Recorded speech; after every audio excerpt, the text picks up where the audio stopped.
မိတ်ဆွေတို့ရဲ့လက်ထဲမှာဖုန်းတစ်လုံးလေးရှိနေတယ် internet လည်းအသုံးပြုနေတယ်ဆိုလို့ရှိရင်တော့သင်ကကြားဖြတ်နေတဲ့ပြစ်မှတ်တစ်ခုဖြစ်နေနိုင်ပါတယ်ကြားဖြတ်ဆိုတဲ့စကားလုံးကိုလူတော်တော်များများရင်းနှီးပြီးသားဖြစ်မှာပါ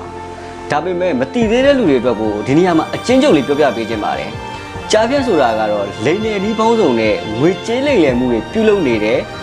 အဖွဲ့အစည်းလို့သိထားလို့ရပါတယ်ဒီနေရာမှာကိုလာလိမ်တာမျိုးမဟုတ်ဘဲနဲ့ကိုကသွားလိမ်ခံတာမျိုးရှိနေပါတယ်ဒီအရာကြီးကတော်တော်ကြီးဆိုးပါတယ်ဟုတ်ပါတယ်ဒါကတော့ဒီနေ့ခေတ်လူငယ်တွေကြားမှာဆွဲလန်းစော့နေကြတဲ့ slot game တွေပါဆိုတော့ဒီနေရာမှာ slot game တွေရဲ့ဆိုးကျိုးတွေကိုပြောပြမနေတော့ပါဘူးတင်းရဲ့ပတ်ဝန်းကျင်မှာဒါမှမဟုတ် internet ပေါ်မှာ slot game ကြောင့်အကျွေးတင်ဘဝပြတ်တဲ့လူတွေကိုလည်းတွေ့ဦးကြမှာပါလိမ်လည်မှုတွေအများကြီးရှိတဲ့အထက်မှာကျွန်တော် target ထားပြီးတော့လိမ်လည်လာအကြောင်းအရာတစ်ခုကိုပြောပြပေးခြင်းပါတယ်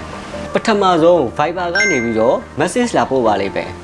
online အသုံးပြုပြီးတော့အားလက်ချိန်မှာအပေါ်ဝင်ငွေရှာခြင်းလားဆိုပြီးဆိုပါလုပ်ပေးရမှာက YouTube channel လေးတွေကို subscribe လုပ်ပေးအောင်ပါပဲ YouTube channel တစ်ခုကို subscribe လုပ်လို့ရှိရင်1000ရပါမယ်ဒါပေမဲ့တရက်ကို10ခု15ခုပဲလုပ်ရမယ်ဆိုတဲ့ limit မျိုးတော့ရှိပါတယ်ကျွန်တော်တို့တေချာတော့မမှတ်မိတော့ပါဘူးပထမတရက်2ရက်တော့ KP တဲ့ကိုပတ်စံထည့်ပေးပါတယ်နောက်ပိုင်းကျရင်တော့ပတ်စံကိုဒီတိုင်းမထုတ်ပေးတော့ဘဲနဲ့ကိုယ့်ရဲ့ပတ်စံ deposit ပေးမှ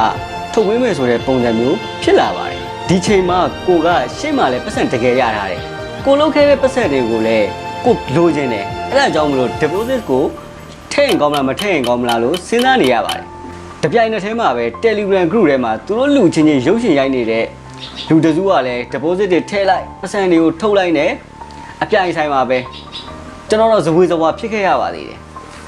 YouTube ပေါ်မှာလည်းဒီလိုလိမ်လည်မှုပုံစံမျိုးနဲ့ငွေကြေး300ကျော်ပါသွားတယ်ဆိုတဲ့ပုံစံမျိုးကိုလည်းတွေ့ခဲ့ရပါတယ်တကယ်ကို shock ပါဆိုတော့ဒါကကျွန်တော်တွေ့ကြုံလိုက်ရတဲ့လိမ်လည်မှုပုံစံတစ်မျိုးပါနောက်ထပ်လိမ်လည်မှုပေါင်းများစွာပုံစံမျိုးစုံနဲ့ရှိနေပါသေးတယ်